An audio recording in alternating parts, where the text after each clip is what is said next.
Vamos a ver un pequeño videíto, interesante, muy cortito, pero que contiene por lo menos la esencia de todo lo que vamos a ver y que también se vincula al video que terminamos de ver la clase anterior.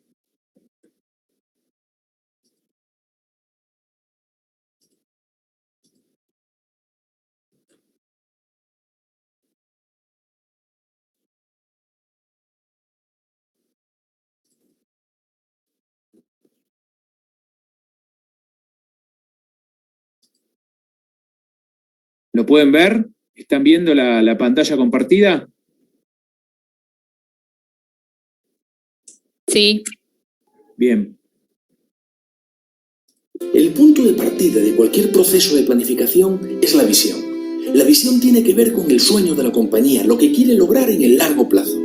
Si no hay sueño, no hay nada. Además, durante este proceso se desarrolla también la misión, o sea, lo que hace la empresa, a quién se dirige y, sobre todo, cómo se diferencia del resto. Se definen también los valores, que están relacionados con la forma de trabajar de la organización. A partir de ahí ya se puede planificar. Se inicia con el análisis de la situación. Esto es fundamental, ya que es la base sobre la que se construye el plan. Y es que si no se conoce y se entiende lo que afecta a la empresa, tanto lo que no se puede controlar como lo que sí, es muy difícil, por no decir imposible, hacer un plan sustentable. Se evalúan variables internas que son controlables, como los recursos humanos, el portafolio, las finanzas o los sistemas, entre otras. De lo que se controla resultarán las fortalezas y debilidades que tan importantes serán posteriormente para la definición estratégica. Además, se analizan variables externas que afectan a la organización, pero que no son controlables, como la economía del país, la competencia, el mercado o el cliente, entre otras. De dicha revisión resultarán oportunidades o amenazas para las que posteriormente tendrá que prepararse la organización.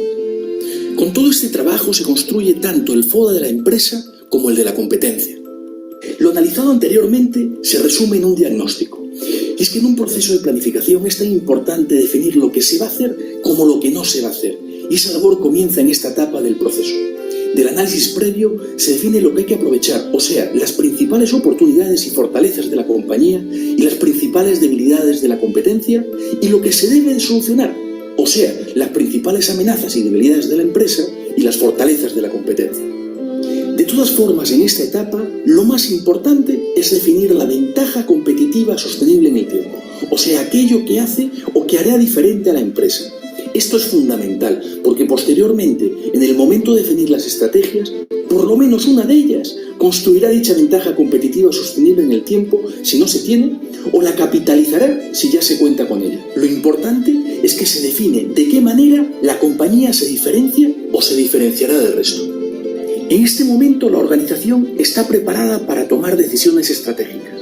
La primera tiene que ver con el público objetivo o el tipo de cliente al que se dirige, o sea, con la segmentación. Se debe entender quién es, qué aprecia y valora y por qué la empresa está preparada para atenderlo de forma diferente a otras. A continuación se define el posicionamiento o cómo queremos que dicho público objetivo perciba la organización. La ventaja competitiva sostenible en el tiempo se convierte en un beneficio que diferencia a la empresa de otras. La empresa debe lograr que el mercado al que se dirige entienda por qué su oferta de valor es diferente y, por lo tanto, por qué es más rentable para el cliente hacer negocios con dicha empresa y no con sus competidores. Antes de definir el marco estratégico, se establecen los objetivos, o sea, la medida de éxito o de fracaso. Si el plan estratégico comprende varios años, se establecen los objetivos del primer año y del último.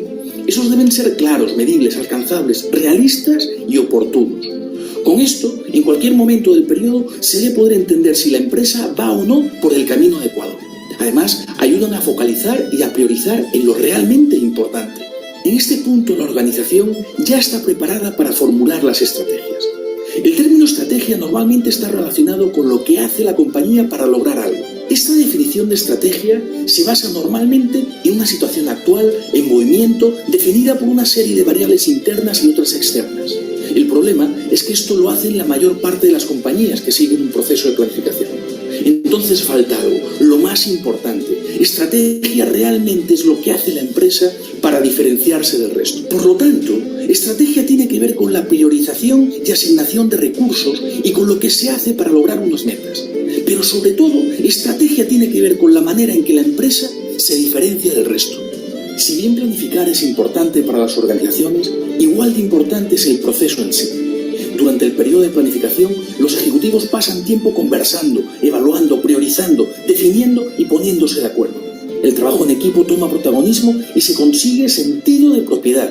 Esto es fundamental para lograr compromiso y que finalmente lo planificado se haga realidad. El siguiente paso natural es la implementación y el seguimiento del plan estratégico. La ejecución es fundamental. De lo contrario, el plan será un documento bien escrito, lleno de buenos propósitos, que no servirá para nada. Si los objetivos son pocos, claros, retadores, alcanzables y perfectamente medibles, se facilitará el proceso de seguimiento durante la implementación al más alto nivel de la organización. Además, si las estrategias están perfectamente definidas, con responsables claros y con indicadores de gestión que señalen si se está logrando lo esperado o no, se facilitará el seguimiento. Un buen plan sin una buena ejecución y seguimiento en realidad no sirve para nada. Dejo entonces algunas preguntas abiertas para aquellos que se animen a detenerse un momento a pensar en ellas. ¿Hay un sueño compartido por toda la organización que anime, entusiasme y rete? ¿Se planifica en su empresa? ¿Tiene claro lo que diferencia a su organización del resto?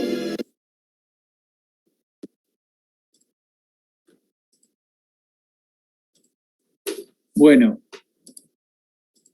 como pudieron ver, está muy sintéticamente expresado muchos de los temas que vamos a ver ahora y que están vinculados a varios de los trabajos prácticos que desarrollan en la guía.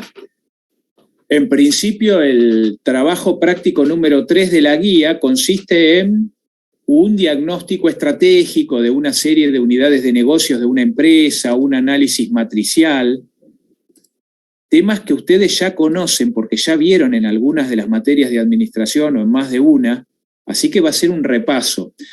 El trabajo práctico 4 tiene que ver con la determinación del valor de las ventajas competitivas. Nosotros vamos a hacer mucho énfasis en los aspectos de medición, y entre esos aspectos de medición se encuentra la medición del valor de las ventajas competitivas. Así que vamos a hablar también sobre ese tema, y en el trabajo práctico número 5 van a hablar sobre cadena de valor. El concepto de cadena de valor del producto o cadena de valor del negocio, que es un concepto diferente al de la cadena, que tiene que ver con la cadena de valor interno de la empresa. Vamos a ver algunos de estos aspectos, los voy a compartir pantalla para una presentación que la tienen en AU24.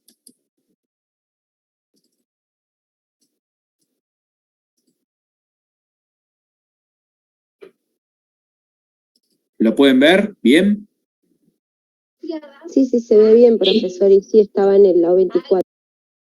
Bien.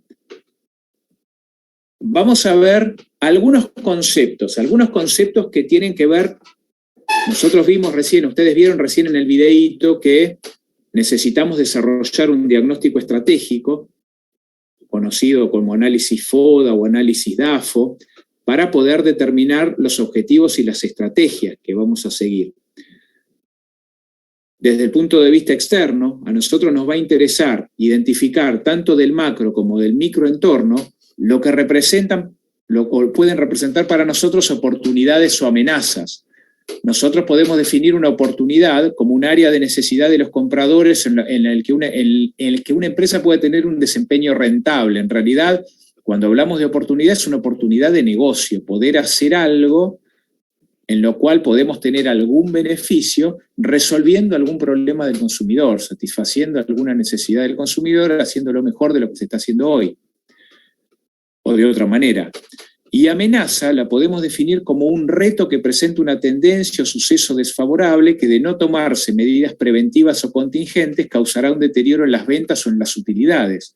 O sea, una situación que puede tener múltiples causas y que tienen que ver con el contexto y que pueden provocar un deterioro en el volumen de ingresos que va a tener la firma. Vamos a ver de qué se trata y cómo podemos medir, sobre todo, una oportunidad o una amenaza, porque el mismo criterio que podemos utilizar para medir una oportunidad o una amenaza es el que van a utilizar después en el trabajo práctico para medir el valor de una ventaja competitiva. Y la idea es que podamos valorizar analizar las oportunidades, las amenazas, las fortalezas, las debilidades, de alguna manera, para darles la importancia que tienen. La importancia que tienen, por un lado, como oportunidad, como amenaza, como fortaleza o debilidad, dentro del conjunto de oportunidades, amenazas, fortalezas y debilidades, y por otro lado, por el grado en que la empresa puede aprovechar esa oportunidad o puede llegar a padecer esa amenaza o cuenta con determinada fortaleza o con determinada debilidad. Qué tan intensa es para la empresa. Y de eso trata un poco el trabajo práctico 3. Entonces, lo importante para medir el valor de una oportunidad o de una amenaza es que lo podamos expresar, y si quisiéramos, lo ideal es poder aplicarlo, hacerlo en términos de valor actual y de ingresos netos futuros, o sea, considerando los ingresos netos, ingresos de efectivo que la empresa va a generar en el futuro, tomados a valor actual, actualizados a valor de hoy.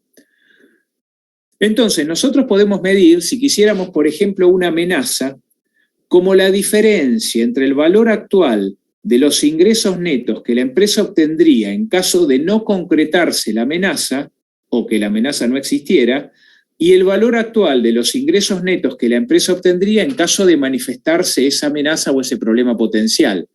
O sea, ¿cuánto vale la amenaza? La diferencia entre los ingresos que la empresa generaría si la amenaza no existe o no se concreta y los ingresos que la empresa generaría si se concreta la amenaza. Lo obtenemos por diferencia en términos de valor actual de ingresos netos futuros esperados. O sea, hacemos el cálculo en función a los ingresos netos futuros esperados considerando el valor actual de esos ingresos netos futuros esperados.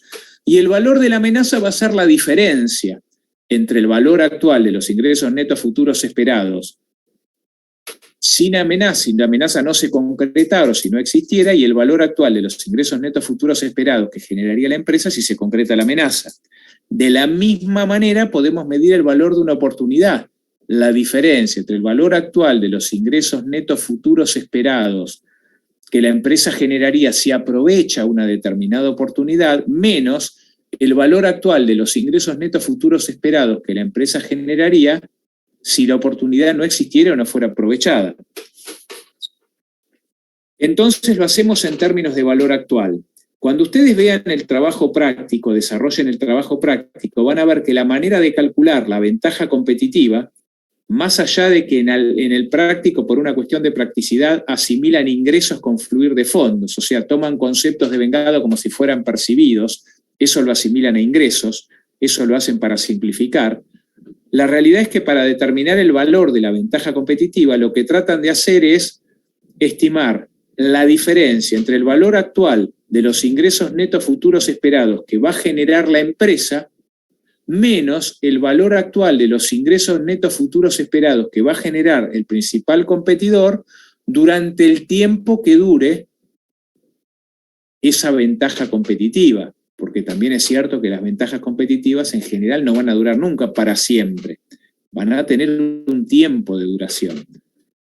Después se va a plantear en el mismo trabajo práctico si les conviene invertir en la consolidación de la ventaja competitiva. Van a hacer una especie de evaluación de proyecto de inversión comparando los ingresos netos futuros esperados adicionales que generarían con la inversión inicial, para ver si la inversión inicial es conveniente o no, en términos de valor actual neto. Esto lo conocen un poco más y lo vieron en otras materias, pero la idea, porque esta idea también es la que vamos a usar cuando veamos valor de negocio, el cálculo de valor de negocio, cómo determinar el valor de una empresa, es hacerlo a través de la capacidad de generar ingresos futuros que tiene, midiendo el valor actual de los ingresos netos futuros esperados.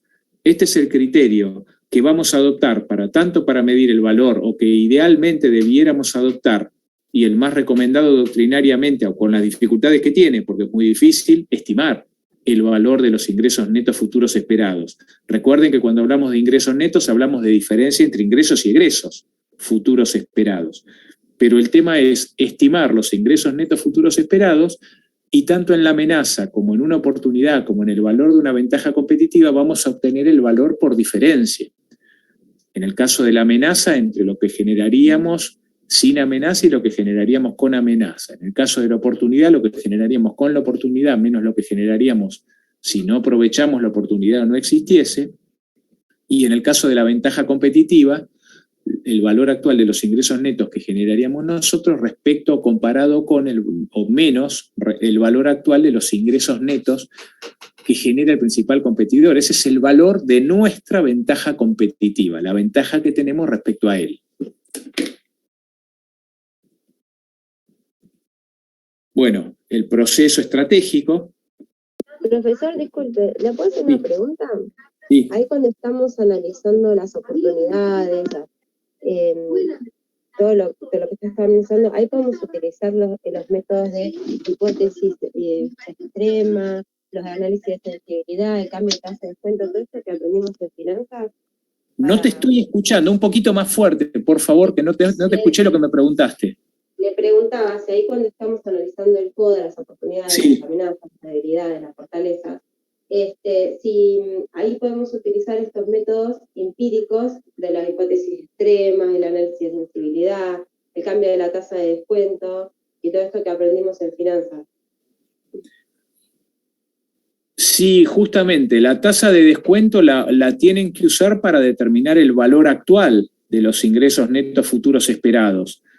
El análisis de sensibilidad tiene que ver con estimar, con que son estimaciones de ingresos netos, entonces pueden ser estimaciones distintas, o sea, no necesariamente, ustedes van a hacer una estimación que seguramente va a ser la más probable, pero también pueden cotejarla con otras estimaciones que tal vez no sean la más probable, sino que si las variables del contexto difieren y pueden ser distintas, entonces el valor de los ingresos netos futuros esperados puede ser diferente también. O sea, estas herramientas de hecho se utilizan en estos casos. El tema es hasta qué punto, porque el análisis que van a hacer ustedes del valor de una oportunidad, el valor de una amenaza o el valor de una ventaja competitiva, piensen que es en grandes números. Es un valor el valor de la ventaja que tal vez lo haga anualmente, con lo cual la estimación siempre va a ser una estimación muy genérica, pero siempre conviene hacerla para tener una idea sobre lo que estamos hablando. Pero justamente todos esos temas los vamos a ver tanto y tienen que ver con este cálculo, con estas estimaciones, como también con lo que vamos a ver cuando veamos valor de negocio. La estimación del valor de negocio, del valor de la empresa, va a tener que ver directamente con esas cuestiones que vos mencionaste recién, o sea, con todo lo que vieron en finanzas. Por eso tiene que ver, está directamente relacionado. Cuando calculamos el valor actual de los ingresos netos futuros esperados, tenemos que considerar, bueno, ¿qué hipótesis se tuvieron en cuenta para la estimación del valor de las variables del contexto que me van a permitir generar o no determinados ingresos futuros esperados? Para determinados ingresos netos futuros o ingresos y egresos futuros. Para determinar la actualización vamos a tener que determinar una tasa de descuento para actualizar los valores al día de hoy, porque a nosotros nos interesa determinar el valor de hoy, de una ventaja competitiva.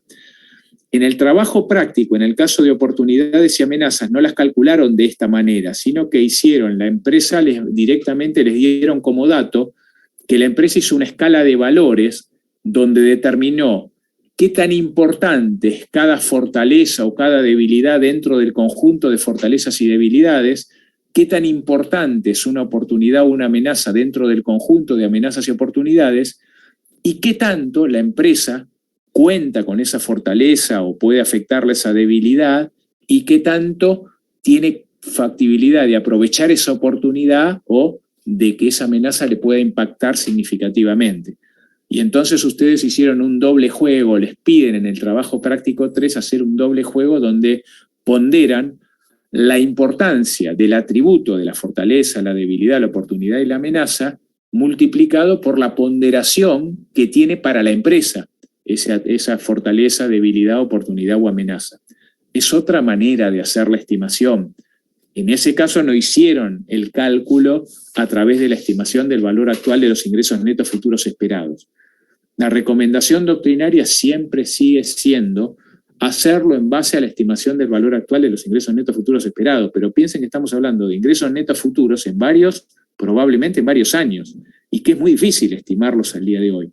pero más allá de que sea difícil, es importante hacerlo para tener una idea de lo que podemos esperar, de cuánto puede valer, de cuánto puede medir, porque todo el proceso de planificación estratégica es un proceso para pensarlo de aquí a varios años. A veces se hace a 5 años, a veces se hace a más, a veces se hace a 3 años. Ustedes saben que para este proceso no hay una ley que diga cómo una empresa, ni ninguna norma que diga cómo la empresa tiene que hacer su proceso de planeamiento estratégico. De hecho, vamos a ver en la clase próxima que hay algunas empresas que realizan un proceso más abreviado, más rápido. Se lo llama metodologías ágiles y, por ejemplo, ustedes probablemente puedan haber visto o haber escuchado en las materias de administración el método Lean Startup o la manera en que desarrollan sus estrategias las startups. Sobre eso vamos a hablar un poco la clase próxima. Por ahora vamos a ver en esta clase, en la clase próxima vamos a ver algunos conceptos estratégicos más innovadores. En esta clase nos vamos a concentrar en los conceptos estratégicos clásicos, los que vieron ustedes en las materias de administración en general, y vinculado con los principales referentes que ustedes también vieron, por ejemplo el caso de Porter. Vamos a ver mucho de Porter, Ansoff y bueno, algunas matrices que tienen que ver justamente con el análisis matricial. Bueno, recuerdan el videíto de recién, la visión y la misión. Recuerden, la visión es el sueño. La visión de una empresa siempre es el sueño inicial que tuvo el fundador y la idea es reflotarla permanentemente como para que sea una guía de nuestras acciones, a dónde queremos llegar, es cómo posicionamos, cómo vemos a la empresa dentro de 30 años, cuál es la situación esperada para la empresa, para nosotros, de la empresa dentro de 20 o 30 años. Entonces esa sería la visión que tenemos de la empresa, el sueño que tenemos en la cabeza, y la misión es el objetivo máximo, el objetivo central de la empresa, o sea, la razón de ser. Muchas veces se sugiere que esté vinculado a qué tipo de necesidad satisfacemos en los consumidores, qué es lo que pretendemos hacer mejor, pero hay diferentes definiciones de misión en función a la empresa que a veces adoptan otro tipo de criterios. Incluso hay empresas que definen su misión como querer ser la líder, la más importante o obtener una facturación determinada, lo cual no sería lo más recomendable como misión, como guía. Pero como todo esto es abierto, porque como dijimos no hay ninguna normativa que defina cómo hay que hacerlo, lo recomendable desde el punto de vista doctrinario es que exista la visión siempre, o sea, el sueño que guía a todos dentro de una empresa, de cómo llegar a posicionar esa empresa, cuál sería la idea dentro de 30, 40 años de que la empresa adoptara, y definir la misión como el objetivo máximo central, que es a dónde apuntamos esencialmente. En función a eso y a partir del diagnóstico estratégico, con el análisis de fortalezas, oportunidades, debilidades y amenazas, definimos objetivos y metas. Y vamos a ver que acá, según el autor que lean, la definición de objetivos y metas puede ser diferente. En esta materia se recomienda la lectura, pero nosotros vamos a ver los aspectos más importantes de lo que se recomienda de esa lectura, porque es un libro que ya bastante antiguo, que habla sobre la estrategia clásica, que es de Sayenave, Gerencia y Planeación Estratégica de Sayenave. Nosotros vamos a ver los aspectos esenciales que plantea Sayenave. La estrategia que plantea, de la manera en que la plantea Sayenave o de la manera en que se planteó clásicamente, deriva de la estrategia comercial, deriva de la estrategia de guerra. Y entonces siempre consiste en buscar la mejor manera de superar al competidor, de derrotar al competidor. Esos son los aspectos esenciales. La estrategia es lo que vamos a hacer para conseguir los objetivos y metas esperados. La diferencia entre objetivo y meta va a depender del autor que lea. Sayenave plantea que los objetivos se suelen plantear de manera más enunciativa y genérica. Pueden ser cualitativos. Y que hay 3 objetivos que toda empresa tiene independientemente de si los plantea o no, que tienen que ver con la supervivencia, el crecimiento y la obtención de utilidades. Y las metas ya son una especie de subobjetivos, o sea, de objetivos, pero que se plantean en forma concreta, definiendo tiempos concretos y medidas concretas para ese objetivo que me permiten definir si lo concreté o no, si lo logré o no. O sea, ya estoy midiendo, ya estoy cuantificando. Esos son objetivos que están, las metas en definitiva serían subobjetivos cuantificados que me permiten a mí medir si se consiguen o no. Y entonces controlar y evaluar si se cumplió o no con esa meta esperada. Por eso, como dijimos, esto es muy genérico respecto a... Nosotros dijimos que primero tenemos que tener clara la visión, que la visión tiene que ver mucho con el largo plazo, con la proyección futura, y que en realidad sería el sueño a conseguir, lo que nos guíe y nos movilice. La misión, hay muchas maneras de plantearlo, esto es lo que plantean algunos autores, pero lo cierto es que tiene que ser el propósito esencial o razón de ser, idealmente, que define al negocio y que además un poco limita a dónde apuntamos. Apuntamos ahí y no apuntamos a otro lado. Cuando hablamos de planeamiento estratégico, tenemos que ver qué tipo de empresa es la que desarrolla el plan estratégico, porque idealmente toda unidad estratégica de negocios debe elaborar su propio plan estratégico, porque cada unidad de negocios tiene su propia competencia, es un negocio distinto a otro, tiene sus propios responsables, y entonces tiene que definir una estrategia de negocios para enfrentar a sus competidores dentro del negocio. Cuando hablamos de negocio, fundamentalmente lo tenemos que plantear en términos de proceso de satisfacción de necesidades de clientes, no la producción de un bien en particular. Porque hasta puede cambiar el bien, puede quedar obsoleto, puede haber que reemplazarlo. Entonces conviene que la propia empresa plantee su negocio como la necesidad que está resolviendo el consumidor, el problema que está ayudándole a resolver. Cuando hablamos de una gran empresa, a diferencia de una pyme, las pymes lo que tienen es que son una única unidad de negocios o tienen pocas unidades de negocio. La gran empresa, la empresa multinacional, está conformada por muchas unidades de negocios diferentes, que a lo mejor tienen que ver con sectores distintos.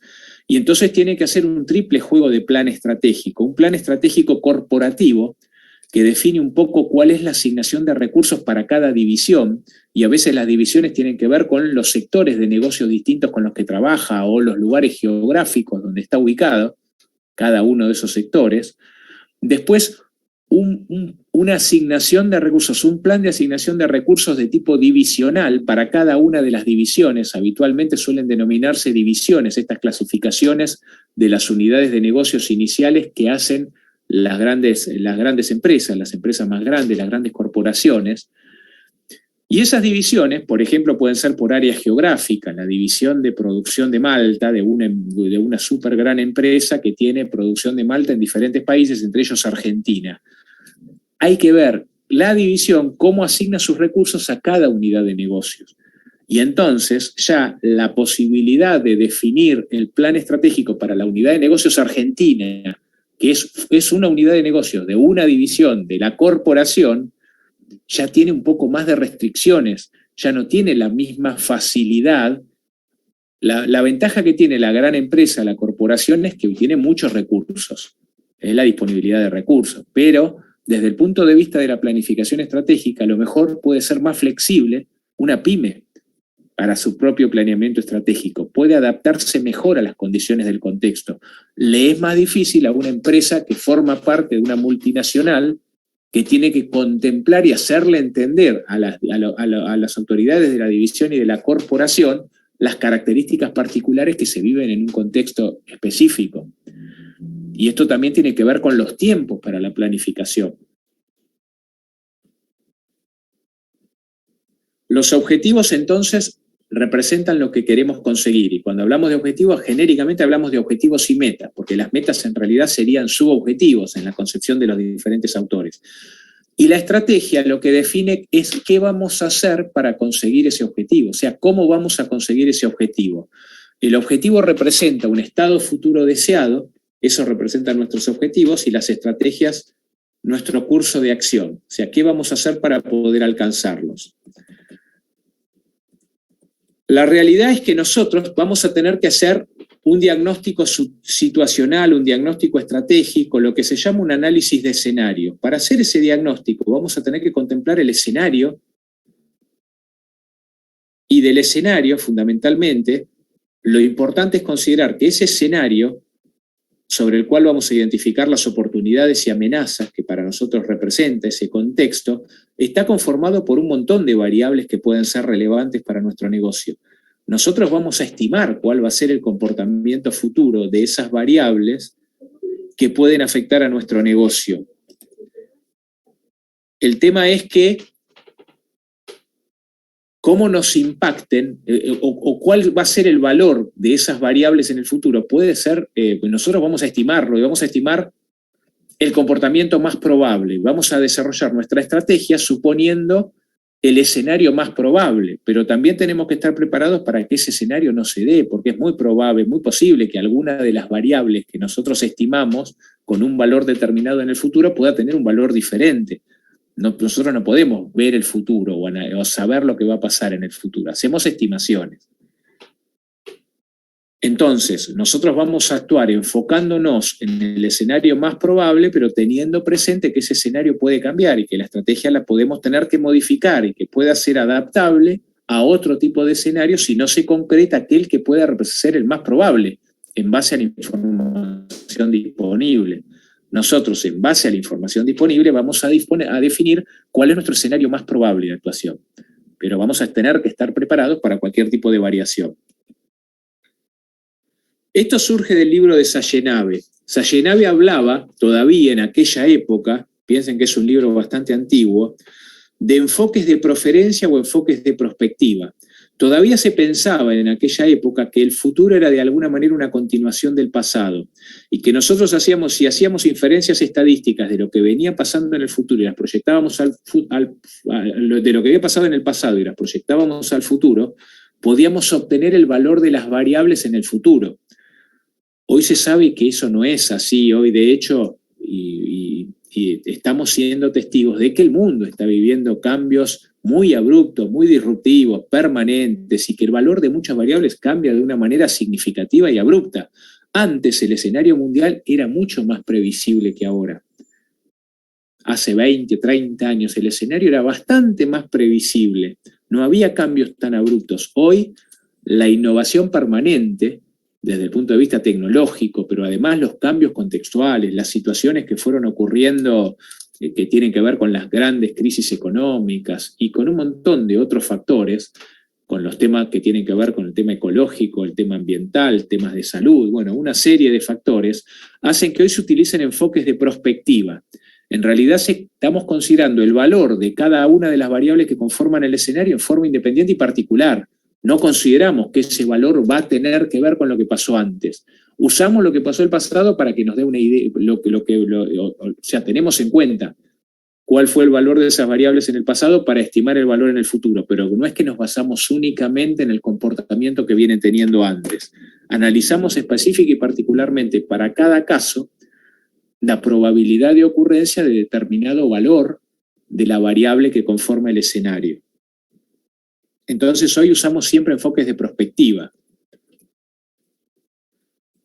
Es importante también tener en cuenta que la estructura de las empresas viene cambiando a lo largo del tiempo y que en realidad lo que conviene es adaptarla a la estrategia. La empresa debiera adaptar su estructura, debiera ser la más conveniente en función a la estrategia a desarrollar. Y esto es importante para algunos aspectos que tienen que ver con la manera en que después se evalúa y se controla el cumplimiento de la estrategia.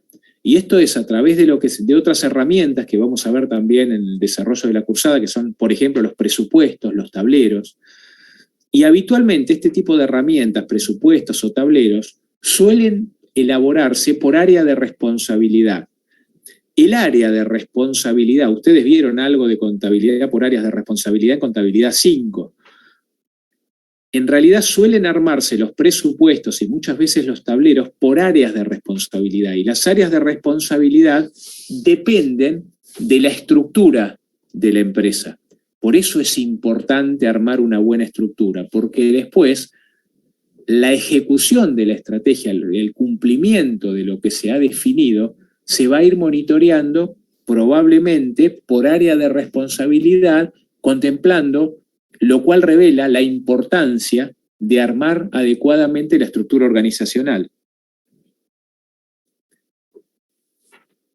¿Qué importancia tiene armar una estrategia, o sea, un plan de acción de lo que vamos a tener que desarrollar para conseguir los objetivos? Bueno, si no sabemos a dónde ir, vamos a actuar y quién sabe a dónde llegamos. La realidad es que si nosotros nos planteamos llegar a algún lado, tenemos que planear, y esta es la virtud del planeamiento y la importancia del planeamiento fundamentalmente en el área de los negocios, donde tenemos que tomar las decisiones más racionales posibles, es la importancia de definir, por ejemplo, los pasos a seguir para poder alcanzar los objetivos que nos planteamos.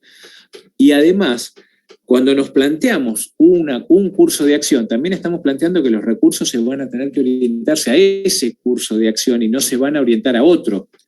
O sea, también implica renunciar a otros cursos de acción. No podemos hacer todo. Tenemos que concentrarnos con nuestros recursos escasos en aquello que es lo más importante, lo que realmente nos importa más, lo que es más relevante, lo que nos va a conducir realmente a alcanzar los objetivos.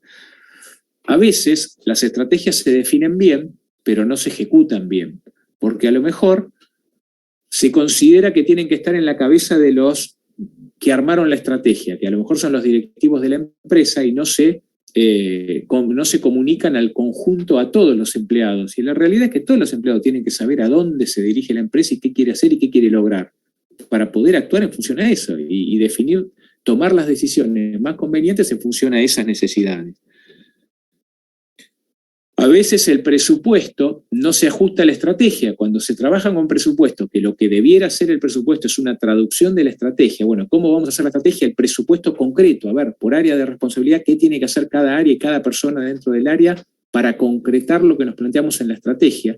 Y cómo vamos a asignar los recursos y cómo tienen que tomar las decisiones las distintas áreas. A veces cuando se arma el presupuesto íbamos a hacerlo igual al año pasado, aunque la estrategia era diferente. O sea, no siempre se trabaja bien con presupuestos y a veces es un problema como para cumplir la estrategia. Cuando hablamos del contexto, recuerden que dijimos que teníamos, previo a la definición de los objetivos, metas y las estrategias, tenemos que hacer un diagnóstico y un análisis FODA o DAFO.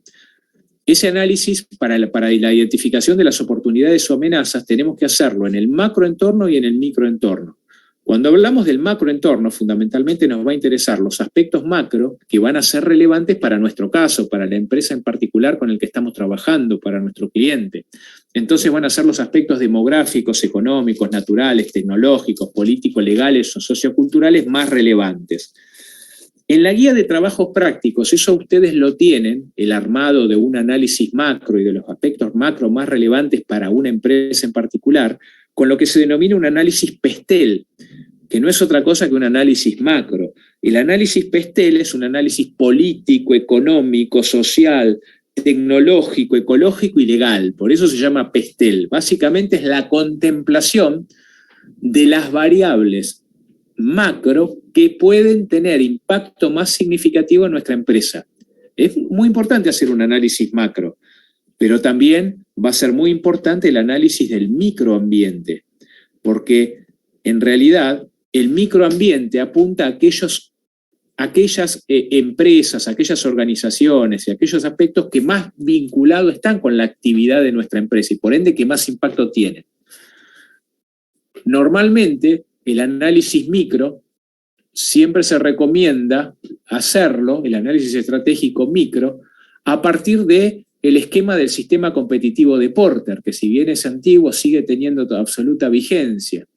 Él plantea fundamentalmente que el contexto micro de un negocio está conformado por los competidores actuales y la rivalidad que puedan presentar, los proveedores, donde lo que hay que analizar es el poder de negociación que pueden tener en nuestra vinculación con ellos, los clientes, que acá podemos hablar de intermediarios o de los clientes finales y del poder de negociación que pueden tener en nuestra interacción, de la existencia de productos sustitutos que pudieran hacer que, por ejemplo, nuestros clientes, si hubiera algún problema con nuestro producto, puedan dirigirse hacia ellos, serían sustitutos o alternativas, y el posible ingreso de competidores potenciales, que va a estar de alguna manera limitado por las barreras de ingreso que puedan existir en nuestro negocio. Esto ya lo tienen visto, lo vieron bastante, pero en realidad siempre va a ser de todos estos factores los que más impacto pueden tener para nosotros. Y ahora sí vamos a algunos aspectos que plantea Sayenave. Les recuerdo, Sayerabe es un autor donde plantea los aspectos de la estrategia clásica, y la estrategia clásica, comercial clásica, deriva de la estrategia de guerra, y entonces se plantea algunos conceptos que definen que para que haya una estrategia, yo lo que tengo que armar en una estrategia es la manera en que puedo diferenciarme y ser mejor respecto a la competencia. O sea, una estrategia tiene sentido para ser mejor que la competencia, para estar mejor que la competencia. Si no, y de hecho, esa es la utilidad de la estrategia. Entonces plantea Sayerabe, entre otras cosas, estos son los aspectos más importantes de Sayerabe. Él plantea que una estrategia es un plan de utilización y asignación de los recursos disponibles con el fin de modificar el equilibrio competitivo y de volver a estabilizarlo en favor de la empresa que estamos considerando. Que una estrategia es positiva para la empresa si a su término dicha empresa se encuentra relativamente mejor respecto de la competencia que al comienzo. O sea, si mejoramos la situación respecto a la competencia o no. Y plantea más allá todavía que una estrategia no es ni buena ni mala, es solamente mejor o peor que la estrategia de la competencia. O sea, lo que plantea claramente es que una estrategia tiene que ser necesariamente competitiva. Si no hubiera competencia, no sería estrategia, sería un plan de asignación de recursos, nada más. Para que sea una estrategia, yo tengo que derrotar al competidor. Y entonces, el aspecto esencial, y acá vamos a lo esencial, a definir a partir de las estrategias, es la identificación y desarrollo de ventajas competitivas. Por eso vemos la importancia también de la valoración de las ventajas competitivas en el trabajo práctico. 4. Sayerabe habla de una serie de factores de supervivencia, que son los factores clave que definen que una empresa pueda mantenerse en el mercado. Es una clasificación muy particular, esta no es del todo relevante. Habla de que la empresa va a tener un producto, un mercado, una determinada tecnología, una determinada competencia, una determinada posibilidad de un determinado capital, en realidad posibilidad de determinada cantidad de recursos se refiere, y un determinado personal, y que en función a eso va a poder operar en los diferentes mercados. Y después plantea una serie de objetivos que hoy habíamos algo adelantado cuando los contemplamos. Plantea la definición de misión como una concepción filosófica del porqué de la empresa. Él dice que en la misión lo que debemos decir es por qué existe la empresa, para qué. Plantea que como objetivos toda empresa tiene por lo menos 3 objetivos generales que son supervivencia, crecimiento y obtención de utilidades. ¿Se acuerdan lo que comentamos? La empresa puede definir muchos objetivos, se definen en general en forma cualitativa, pero hay 3 que aunque no los define, los tiene siempre, plantea Sayerabe, que es un objetivo de supervivencia, uno de crecimiento y una obtención de utilidades. Y metas plantea que son subconjunto de los objetivos que son determinadas por los dirigentes, pero que tienen que tener un determinado periodo de tiempo para cumplirse, como para medir si se cumplen o no, y una unidad de medida clara. Por ejemplo, si el objetivo es mejorar la rentabilidad, ¿qué tipo de rentabilidad? La rentabilidad sobre el activo, la inversión total de la empresa, la rentabilidad sobre la inversión de los propietarios o rentabilidad sobre el patrimonio neto, y en qué tiempo y cuánto la quiero mejorar. O sea, ya una cuantificación concreta del objetivo. Eso serían las metas.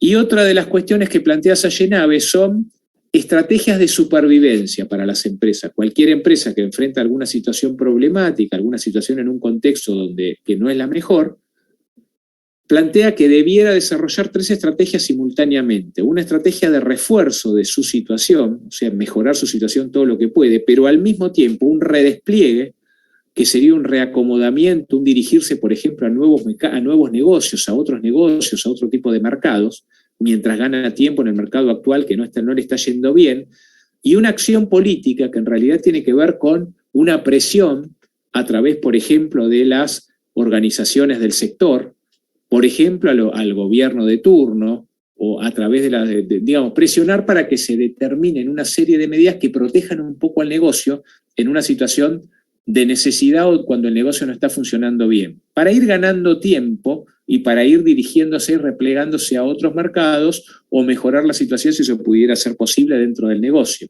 Y tratar de tomar todas las medidas de manera simultánea.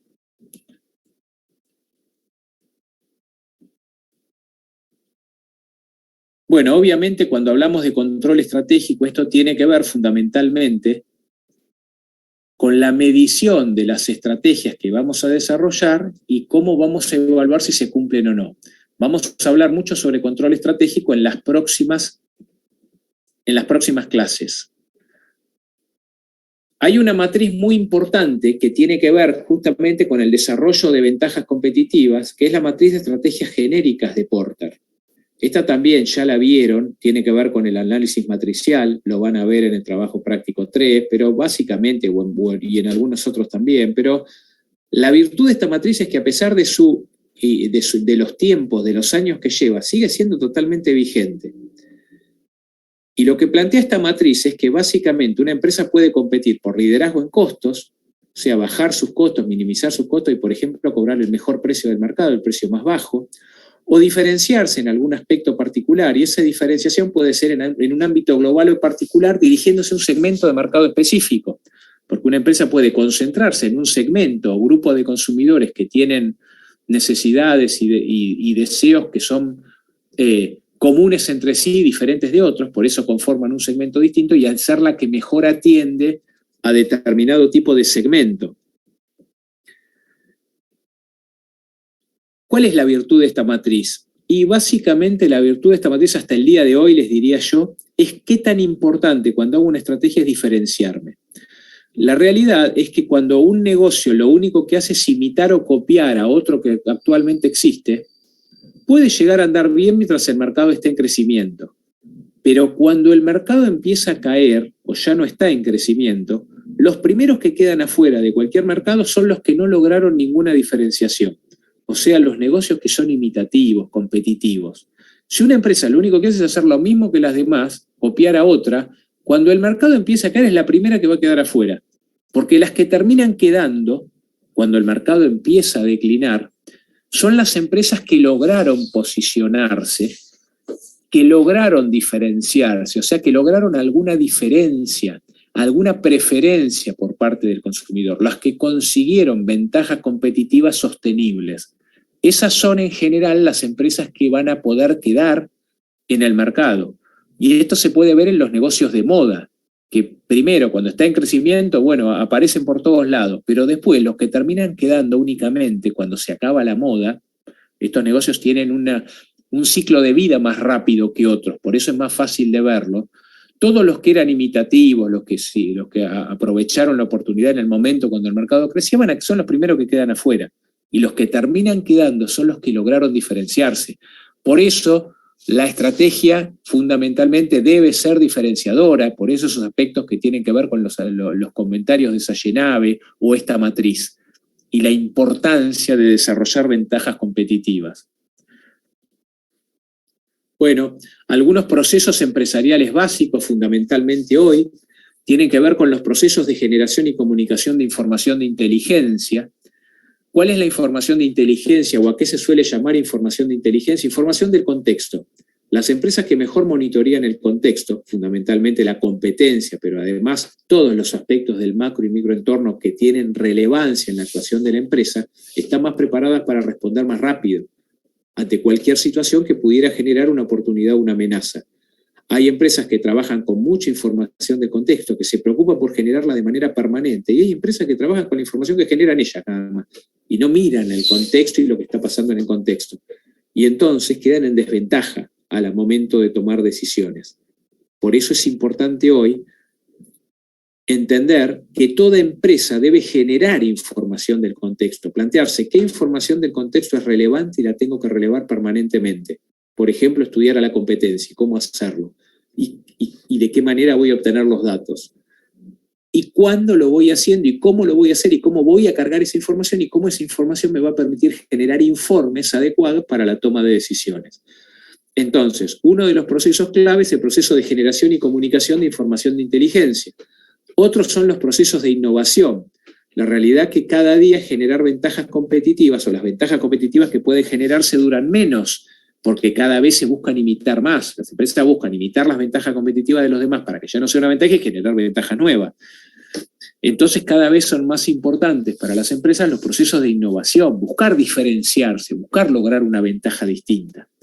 Y en forma permanente hoy en día, para lograr esa pequeña diferenciación que pueda permitirme mantenerme y crecer. en los diferentes mercados. Otros procesos claves son los de captación de clientes, que tienen que ver con segmentación y selección de mercado meta, con el posicionamiento. Otros procesos importantes, los procesos de administración de relaciones con los clientes, o sea, los vínculos que pueda lograr con los clientes, de manera tal que los clientes puedan serme fieles, que pueda tener clientes de toda la vida, porque el valor importante de un cliente es el valor vida que tiene. O sea, ¿cuántas veces más va a ser mi cliente? ¿Y cómo consigo que sea mi cliente siempre? No el de una operación concreta. Y todos los procesos que tienen que ver con la administración de pedidos. Y esto tiene que ver con la eficiencia, tiene mucho que ver con la eficiencia que se logra en todos los procesos internos que la empresa desarrolla para atender al cliente, pero también las conexiones con otras empresas, y acá empieza a cobrar importancia el concepto de cadena de valor. Bueno, acá esta pequeña matriz habla de que, bueno, cuando cuando se compite por liderazgo en costos, el precio es menor. Cuando hay una diferenciación valorada por el cliente, podemos cobrar un precio superior. En cuanto a las ventajas competitivas, lo ideal, aunque es muy difícil de conseguir, es que sean difíciles de imitar, perdurables y que generen valor para el consumidor. Valor para el consumidor y para la empresa. El valor para el consumidor está dado en el beneficio que le puedo transmitir. El valor para la empresa va a estar dado en la posibilidad de generar más ingresos y por ende mayor utilidad, mayor rentabilidad.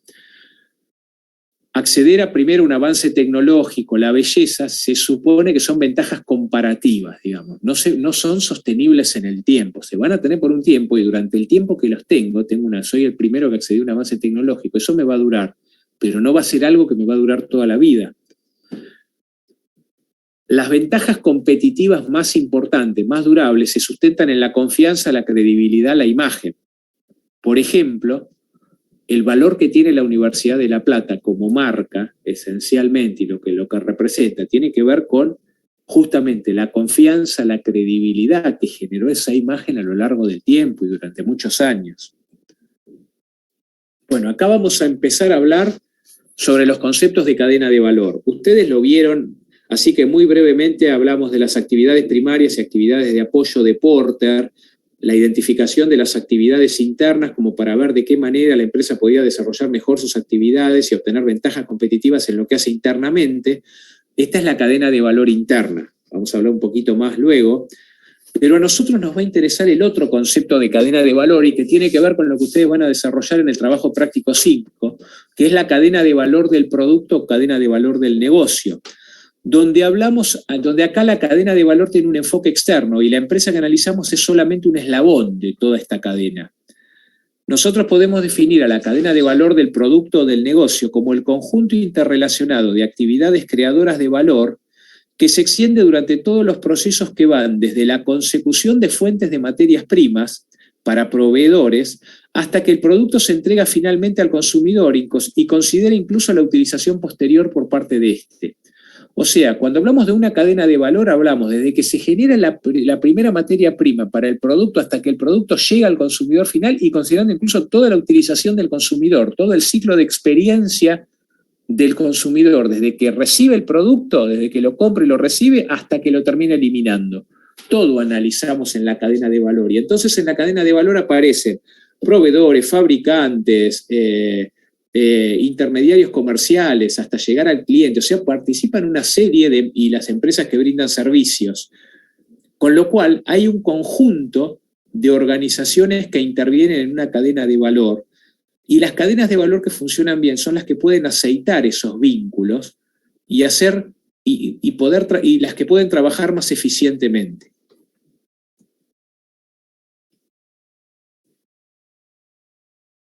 Ahora vamos a volver a esto, vamos a ver algunas cositas importantes también.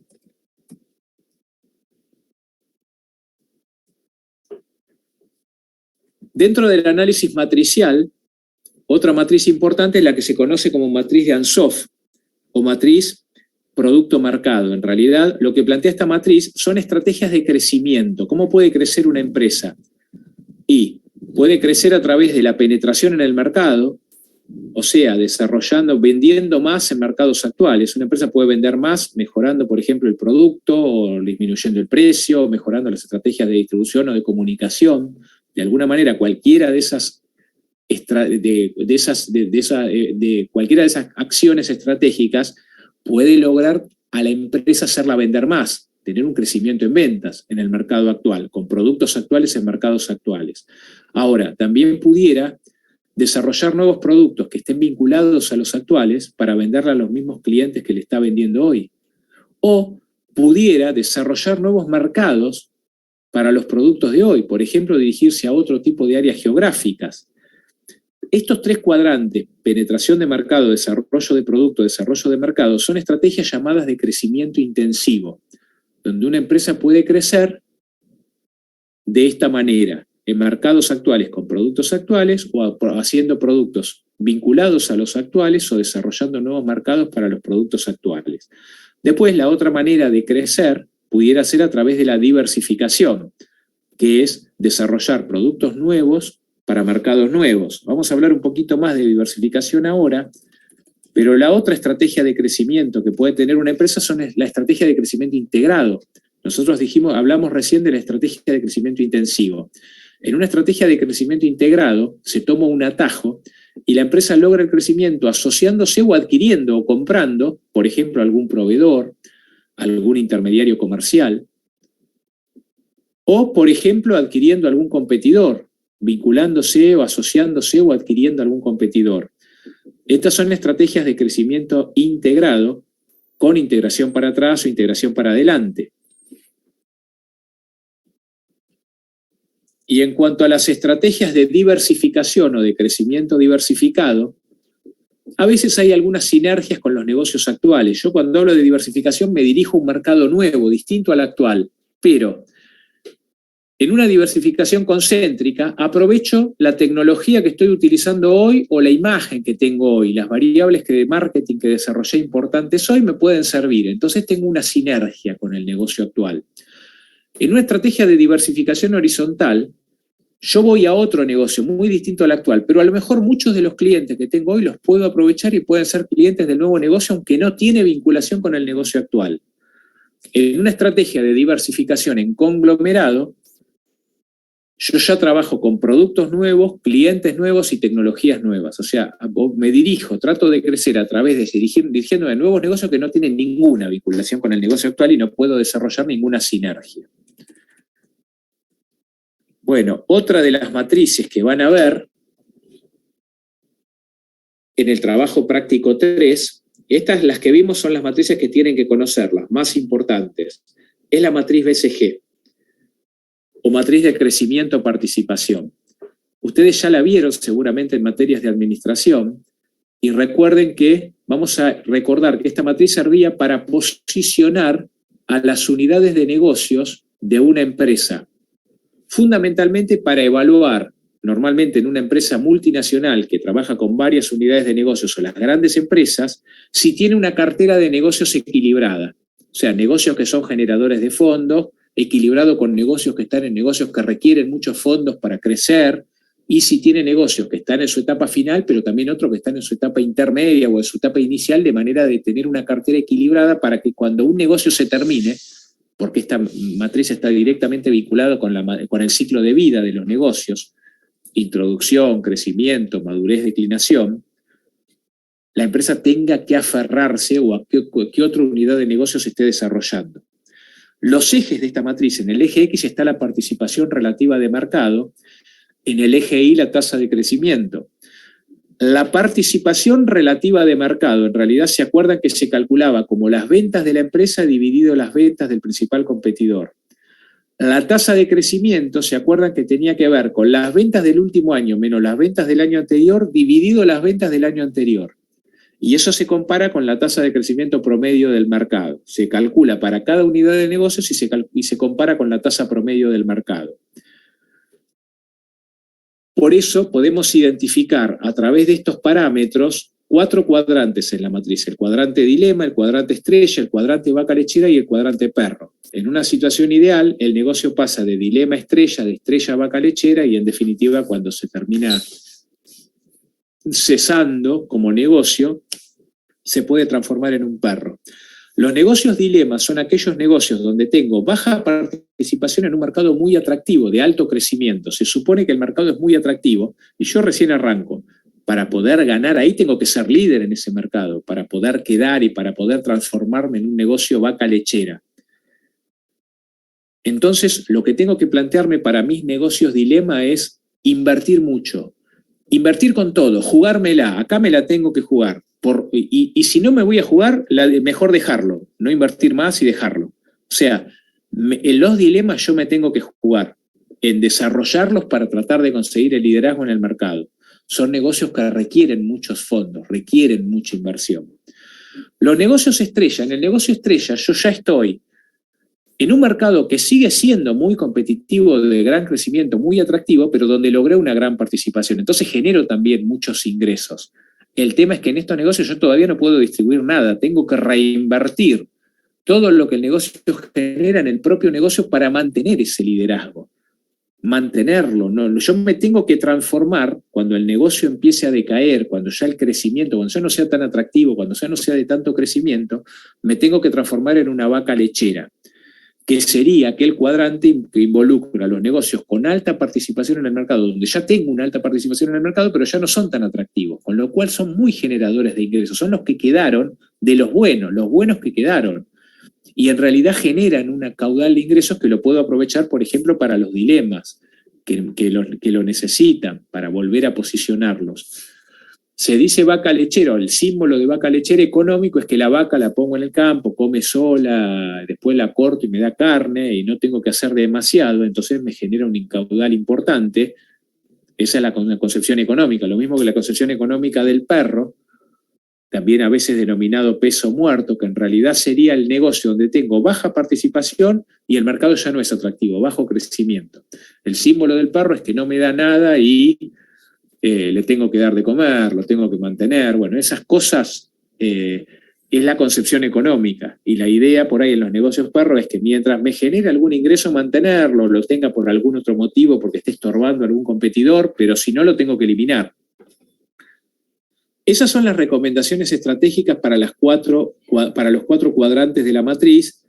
La idea es que el negocio dilema pueda transformarse en estrella, después en vaca lechera y que dure como vaca lechera la mayor cantidad de tiempo. El ciclo de vida, la duración del ciclo de vida de cada negocio puede ser muy distinto. Y la virtud de esta matriz es justamente también su principal debilidad. Su principal virtud es su principal debilidad. La principal virtud es que es muy fácil armarla. Comparo datos que normalmente para las grandes empresas son disponibles, porque son empresas que cotizan en bolsa, que presentan estados contables, que son las ventas de la empresa respecto a las ventas del principal competidor, y así defino la participación en el mercado. Ventas de la empresa dividido las ventas del principal competidor, y la tasa de crecimiento es las ventas del último año menos las del año anterior dividido las del año anterior, comparada con la tasa de crecimiento promedio del mercado. Con lo cual los datos son muy objetivos y fáciles de obtener. Por otra parte, los círculos, las unidades de negocio se grafican mediante círculos y el tamaño del círculo depende del volumen de ventas. O sea, aquellos negocios con círculos más grandes son los que tienen ventas más grandes.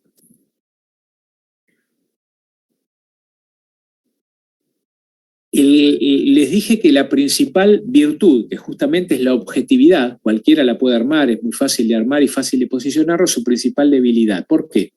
Porque un negocio puede tener mucho crecimiento, pero ser muy chiquitito, o ser muy competitivo. O sea, no necesariamente el único atractivo que va a tener un negocio es la tasa de crecimiento. De la misma manera que la única fortaleza que puede tener una empresa no es únicamente la participación relativa en el mercado. Puede haber otras cuestiones que son puntos fuertes para la empresa, fortalezas para la empresa. Y entonces aparecen otras matrices como la de McKinsey y otras que van a ver en la introducción teórica, que van a ver en los ejercicios prácticos, donde van a ver que el atractivo del sector se mide a través de una serie de indicadores. Uno de ellos es la tasa de crecimiento, pero hay varios más. Y la fortaleza del negocio se mide a través de una serie de indicadores. Uno de ellos es la participación relativa en el mercado, pero hay otros más. ¿Cuál es el problema con esas matrices? Que ya el armado es mucho más subjetivo. Cómo en cada negocio, cómo incide en cada negocio cada una de esas variables, también es más subjetivo. Entonces pierde la objetividad de esta matriz, pero es mucho más completa. y me permite tomar recomendaciones, digamos, me permite definir recomendaciones estratégicas un poco más acertadas. Estas hay que tomarlas con pinzas, muy por arriba, porque estoy midiendo solamente algunos aspectos de la operatoria del negocio. Pero esto es importante tenerlo en cuenta cuando trabajamos con la matriz BCG. Volviendo a algunas cosas anteriores que es importante comentar.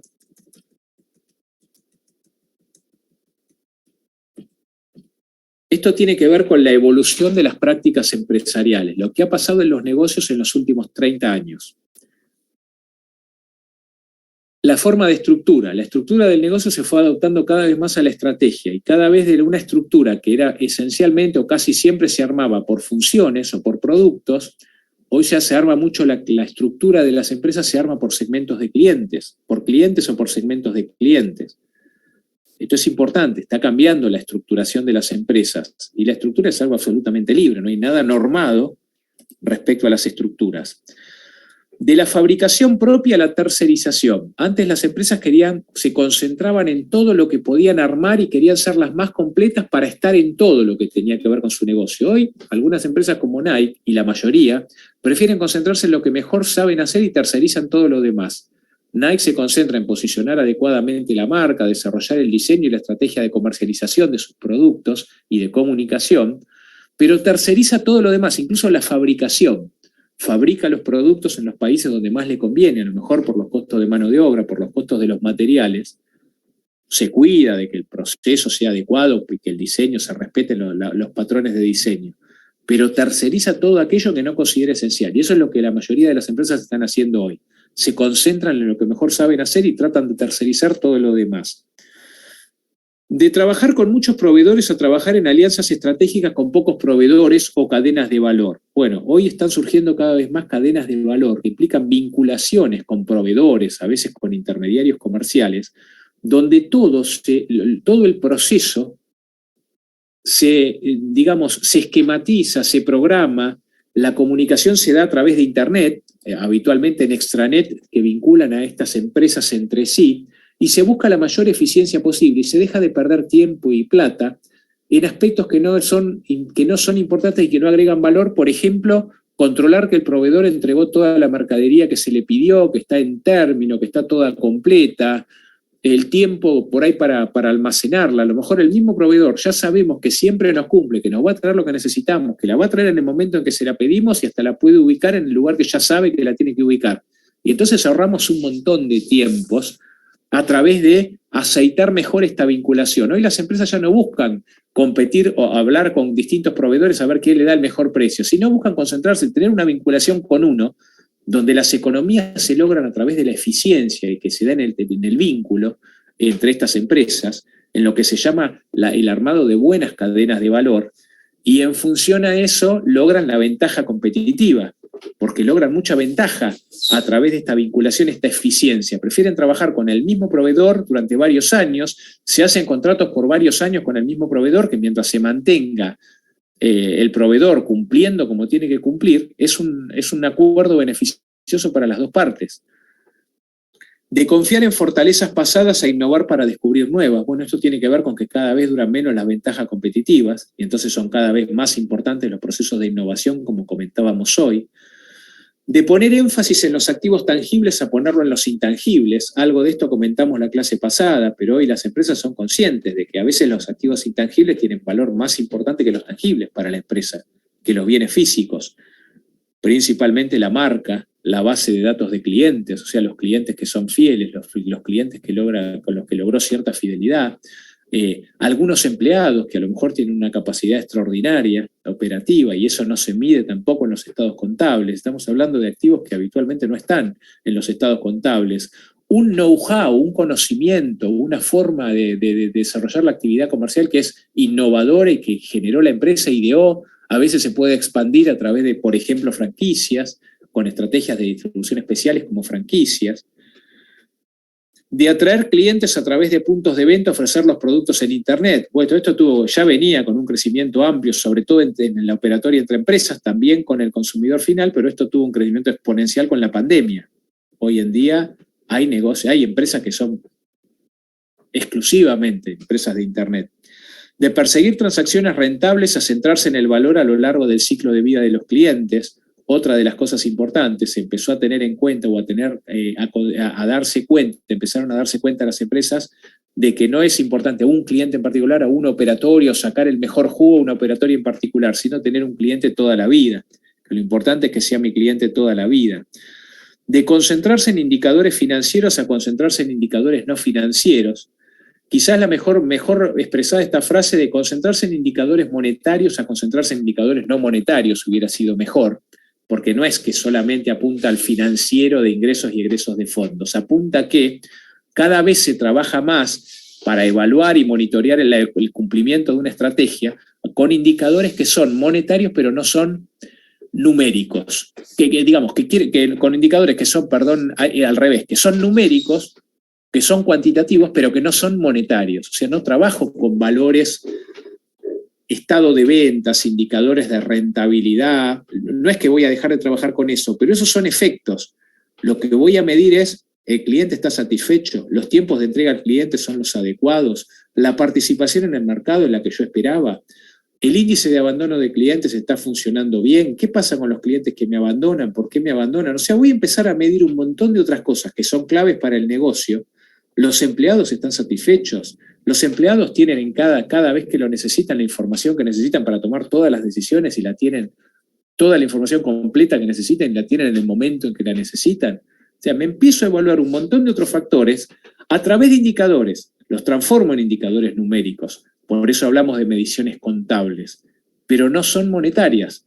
Y si trabajo bien en todo esto que es no monetario, el monetario va a salir bien. Si yo mido únicamente los valores monetarios, entonces me puedo dar cuenta que la cosa no funcionó cuando ya es demasiado tarde.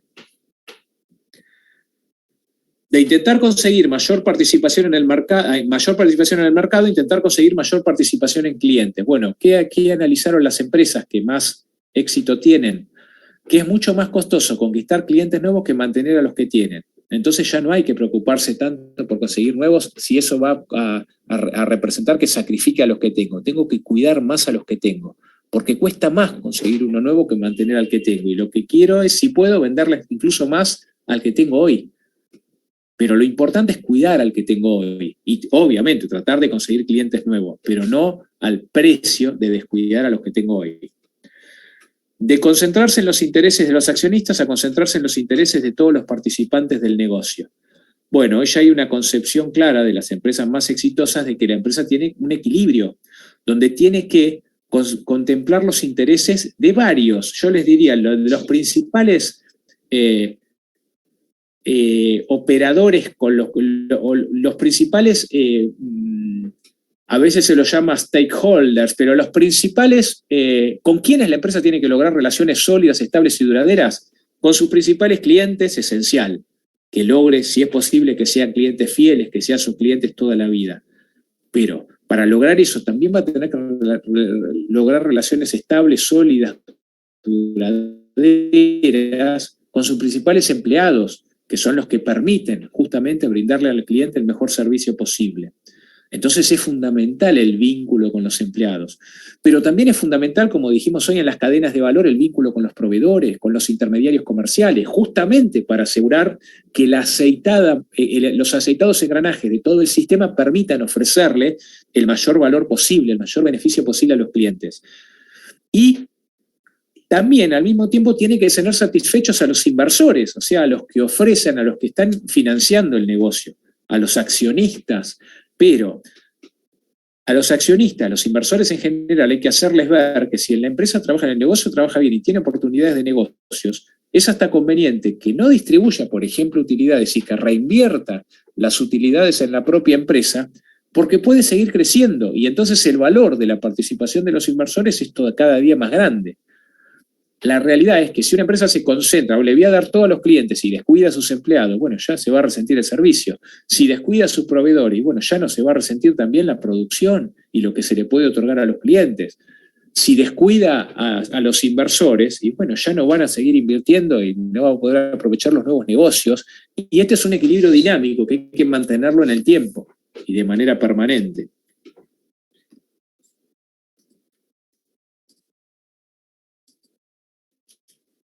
Bueno, esto es lo más importante. Vamos a ver ahora, también les voy a compartir un pequeño videíto que habla muy genéricamente sobre ventajas competitivas. También muy cortito.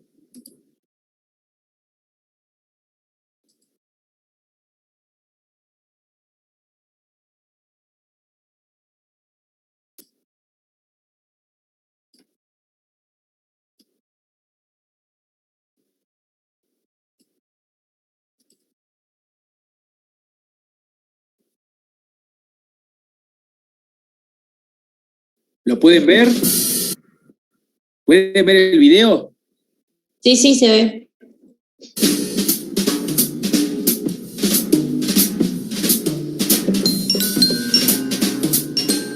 Una vez que la empresa ha elegido la industria donde quiere competir, deberá identificar la forma en la que lo va a hacer para conseguir el éxito. A ello se dedican los conceptos de estrategia y ventaja competitiva. Podemos decir que una empresa tiene una ventaja competitiva frente a otra cuando posee ciertas características que la diferencian y que le permiten obtener un rendimiento superior en su actuación competitiva. Para que una característica empresarial pueda ser considerada como una ventaja competitiva, debe reunir 3 requisitos. Primero, necesita estar relacionada con un factor clave de éxito en el mercado. Segundo, debe ser suficientemente sustancial como para suponer realmente una diferencia. Y tercero, necesita ser sostenible frente a los cambios del entorno y las acciones de la competencia. Aunque claro, a largo plazo ninguna ventaja es inatacable.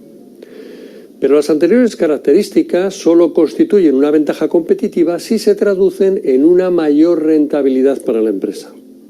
Así, el concepto de ventaja competitiva nos remite necesariamente al de rentabilidad. La rentabilidad económica de la empresa procede del margen que obtiene de su actividad básica. Dicho margen viene definido por la diferencia entre el precio que la empresa cobra a sus clientes al venderles su producto o servicio y el coste de producirlo. En general, una ventaja competitiva supone un margen mayor que el de los competidores, aunque también se puede conseguir una mayor rentabilidad mediante una mayor rotación de activos y por tanto mayor eficiencia en su uso. En cualquier caso, un margen bruto positivo es una condición necesaria, aunque no suficiente, para que la empresa sea rentable. Pero en el análisis de la ventaja competitiva no basta con fijarse en el margen. Es también importante tener en cuenta el valor creado por la empresa, como diferencia entre el valor que los clientes asignan al producto o servicio y el coste derivado de su obtención. De esta manera, el valor creado se divide en 2 componentes, el margen y el excedente del consumidor. El primero recoge la parte del valor creado que se apropia a la empresa. El excedente del consumidor hace referencia a la diferencia entre el valor percibido por el cliente, por tanto, lo máximo que estaría dispuesto a pagar, y el precio que realmente paga, lo que representa la parte del valor creado que se transfiere al cliente. El análisis del excedente del consumidor es importante porque mide el grado de satisfacción del cliente con el producto de la empresa y determina la posibilidad de que éste adquiera o no dicho producto. Es una valoración subjetiva que cada cliente hace de la relación entre el valor percibido y el precio de su compra, de manera que tratará de elegir la empresa que le ofrezca el mayor excedente posible. Si el valor percibido por el cliente es inferior al precio que tiene que pagar por el producto o servicio, desistirá de hacerlo, ya que la relación calidad-precio es desfavorable para él. La vía por la que una empresa alcanza una ventaja competitiva es la estrategia competitiva, entendida esta como el conjunto de acciones ofensivas o defensivas mediante las cuales una empresa se enfrenta a sus competidores, tratando de alcanzar así una ventaja competitiva. En el proceso de elección de la estrategia competitiva, la empresa se tiene que plantear 2 cuestiones fundamentales: cómo crear una ventaja competitiva y cómo mantenerla en el tiempo una vez creada. La creación de la ventaja competitiva se puede basar en factores externos e internos. Los primeros tienen que ver, en general, con la capacidad de la empresa para detectar cambios en el entorno y responder de forma rápida y flexible, anticipándose así a los competidores y aprovechando mejor las oportunidades. Pero especialmente importantes son los factores internos para lograr una ventaja competitiva. Estos factores proceden directamente de un conjunto de recursos y capacidades estratégicamente valiosos y que permiten a la empresa ser más eficiente, ofrecer productos de mayor calidad, ser más innovadora o tener una mayor capacidad para satisfacer al cliente. Si conseguir una ventaja competitiva es difícil, mucho más lo suele ser mantenerla en el tiempo una vez conseguida. En general, puede decirse que cuanto mayores sean las barreras a la imitación, menor sea la capacidad de los competidores para atacar la ventaja y menor sea el dinamismo de la industria, mayor es la posibilidad de que una empresa logre mantener su ventaja competitiva durante un largo periodo de tiempo. Aunque la ventaja competitiva puede provenir de numerosas variables, cualquiera de ellas conduce al final a una de las dos siguientes ventajas competitivas básicas según Porter: liderazgo en costes y diferenciación de producto. En definitiva, el margen puede aumentar subiendo el precio o reduciendo los costes. Si la empresa centra su atención en la reducción de costes para conseguir la ventaja, estamos ante el liderazgo en costes. Si la empresa busca aumentar el precio, estamos ante la diferenciación de producto. Estas son, por tanto, las dos estrategias competitivas genéricas que la empresa puede utilizar. Es difícil establecer una superioridad de un tipo de estrategia sobre la otra en cuanto a su rentabilidad final. Cada empresa deberá conocer las fuentes, las condiciones de aplicación, las barreras a la imitación y los riesgos de cada una de ellas para poder aplicar en la práctica la que considere más adecuada. Bueno.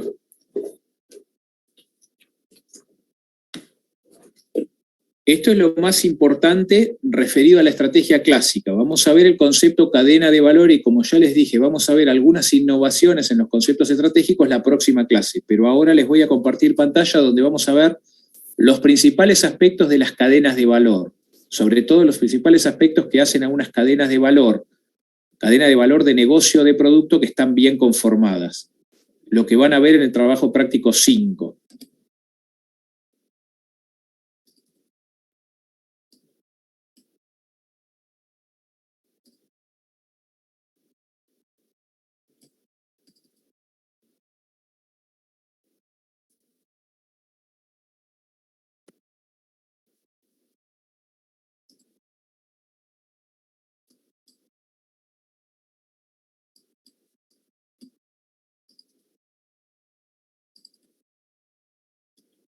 Bueno, ¿lo pueden ver?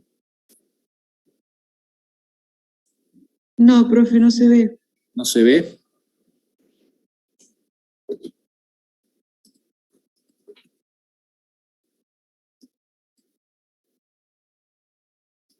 Vamos de nuevo,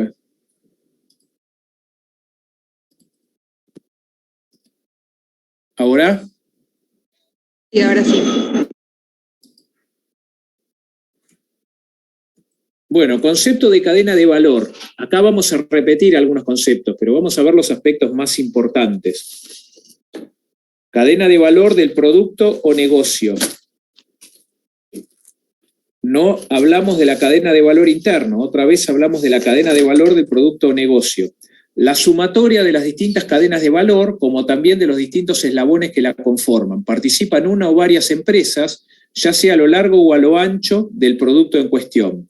El enfoque planteado es externo a la empresa, considera a la empresa en un contexto totalizador de actividades creadoras de valor, donde la empresa que analizamos es solo una parte, un eslabón, partiendo desde los componentes primarios hasta el bien o servicio que llega al consumidor final y considerando incluso la utilización posterior por parte del consumidor final.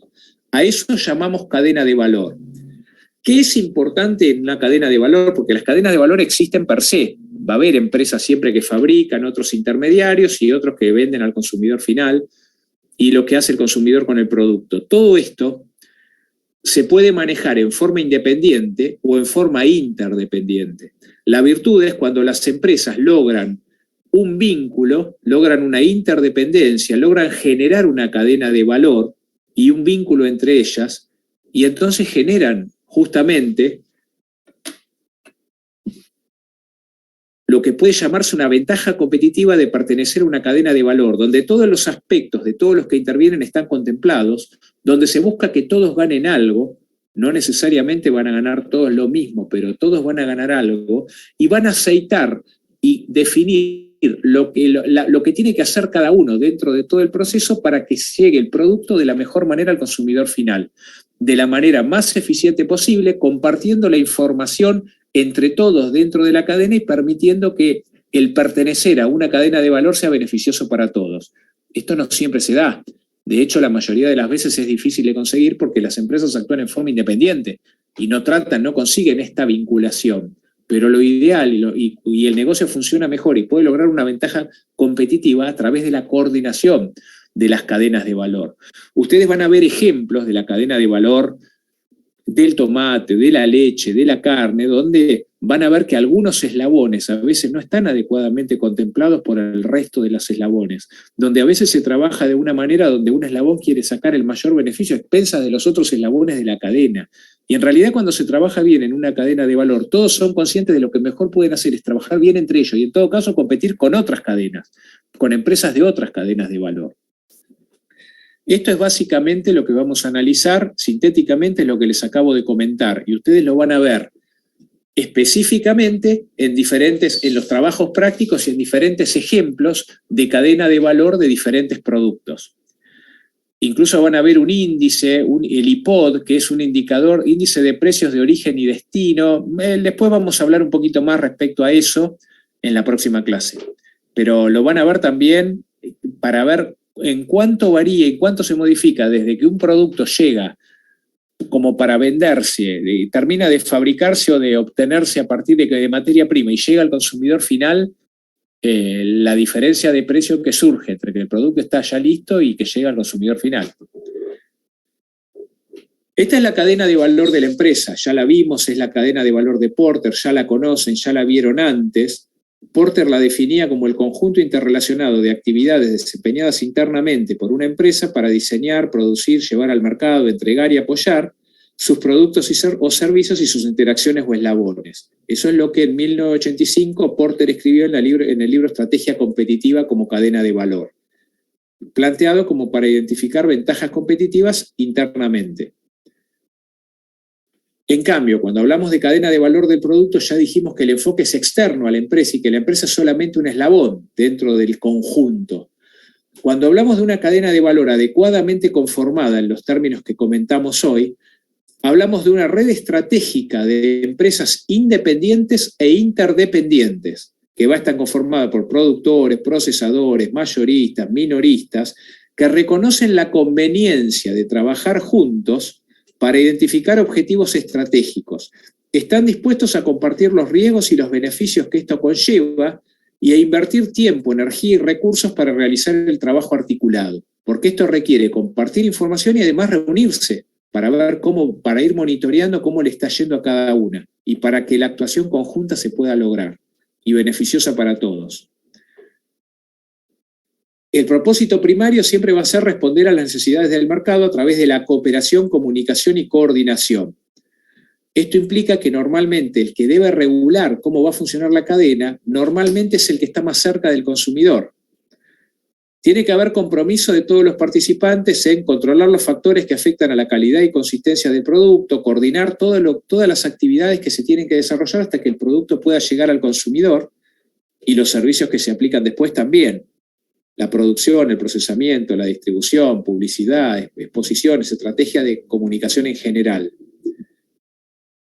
El flujo de información oportuna desde el consumidor hacia todos los eslabones de la cadena habilita que los cambios sean hechos rápidamente para proteger o incrementar la cuota de mercado. O sea, hay que tener en cuenta las necesidades cambiantes del consumidor, por eso es importante que el que regule la coordinación entre todos los miembros de la cadena sea el eslabón más cercano al consumidor.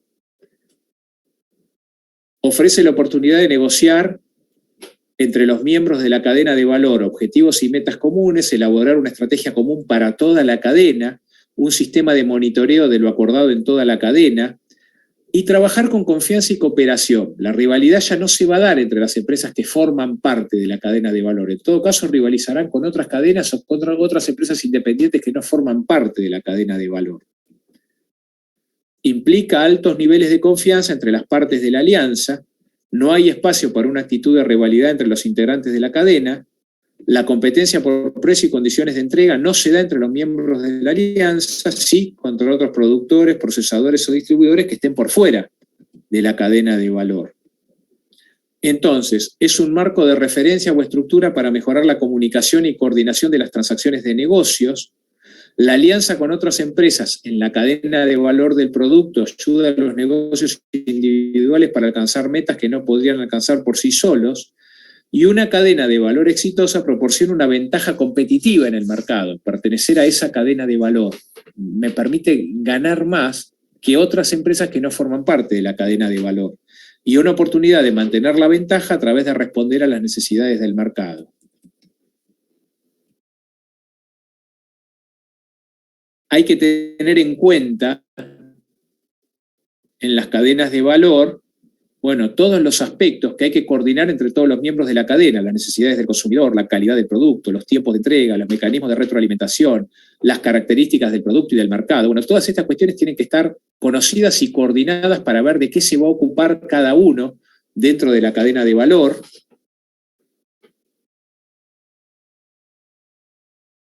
Hay que definir las relaciones entre la cadena de valor de manera que todos ganen. Ustedes van a ver, por ejemplo, cuando vean la cadena de valor de la leche, algunos aspectos de algunos eslabones, como los tambos, que en algún momento hasta perdían plata. Y esto no era contemplado por el conjunto de la cadena, y menos por ejemplo, los hipermercados que vendían el producto y querían quedarse con la mayor parte de la torta. Si uno de los eslabones se resiente, se afecta a toda la cadena, a lo mejor no se produce más. Y hay que importar, y eso afecta incluso a los eslabones que quieren quedarse con toda la torta. Por eso a veces es importante no necesariamente quedarse con todo, armar algo lo más sólido posible, pero que funcione muy bien para generar un negocio de crecimiento permanente, con satisfacción permanente de las necesidades del consumidor y donde puedan ganar todos. Los beneficios no siempre serán distribuidos igualmente entre los socios.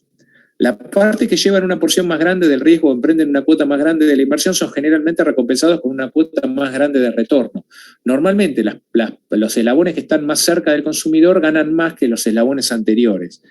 Pero lo importante es que todos ganen dentro de una cadena de valor y que todos estén conformes con lo que pueden ganar. La cadena de valor tiene que ser flexible para afrontar los cambios en la economía y en las condiciones del mercado y permanecer sustentable y económicamente viable a largo plazo. Entonces se puede definir, algunos la definen como una red de alianzas estratégicas entre empresas independientes que manejan juntas el flujo de bienes y servicios a lo largo de toda la cadena. Alianza estratégica implica que la asociación es planeada de antemano por un grupo de gente que emprende colectivamente las actividades que no podrían emprender por sí mismos en forma autónoma.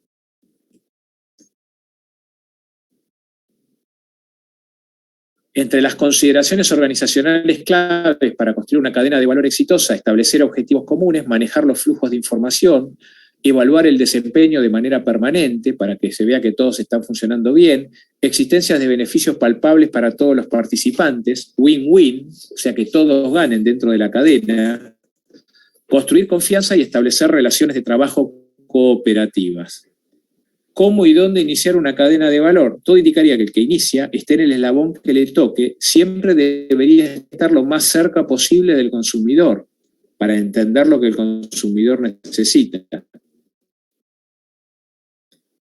Una vez que las partes han establecido el marco para la cooperación, que funcionan bien y que se organizan y que arman un esquema interdependiente. Muchas veces la cadena de valor está conformada por empresas que actúan en forma independiente. A lo mejor hay un vínculo entre un proveedor y un cliente, pero no hay una cadena de valor integrada. Hoy los negocios que mejor funcionan están integrados como cadenas de valor. Obligaciones de quienes manejan el día a día de las cadenas de valor. Negociar con otras empresas, llevar a cabo el análisis del mercado, desarrollar productos y servicios nuevos, fomentar la cooperación en la cadena de valor, asegurando reuniones regulares para intercambiar información, asegurar un flujo oportuno de información desde el cliente hacia atrás en la cadena de valor, controlar la cadena de valor para verificar que todos los miembros están de acuerdo con los objetivos de la cadena y convengan un compromiso mutuo. O sea que hay que plantear todos los problemas siempre, en cada momento, entre todos los miembros de la cadena para ver cómo se puede solucionar y lograr la mejor actuación y el mejor rendimiento posible para todos, aunque no todos ganen lo mismo. Bueno, esto es lo más importante de lo que tiene que ver con la clase de hoy. Como ustedes ya lo conocen, salvo esos conceptos que les especifiqué de Salle-Nave, como que puede ser esto, es importante que lo vean, algunos conceptos que fueron los conceptos que mencionamos, todo lo que tiene que ver con la estrategia clásica lo pueden sacar de cualquier libro de estrategia clásica. Y de cadena de valor van a tener una introducción teórica que está bastante bien armada en la guía de trabajos prácticos, que es sobre lo que está armado este PowerPoint también. Así que la bibliografía es como que la tienen sobre esta materia, que además acá ustedes ven que todavía estamos trabajando con repaso de lo que ya vieron en materias anteriores. Por ahí enfocando o haciendo foco en algunos temas como los que tienen que ver con la medición. Lo que hablamos cuando hablamos de las amenazas, oportunidades y las ventajas competitivas. ¿Alguna duda queda de lo que vimos? La próxima clase vamos a empezar a ver algunas otras cuestiones que tienen que ver con temas estratégicos también y con temas de análisis interno, pero ya lo vamos a ver la próxima.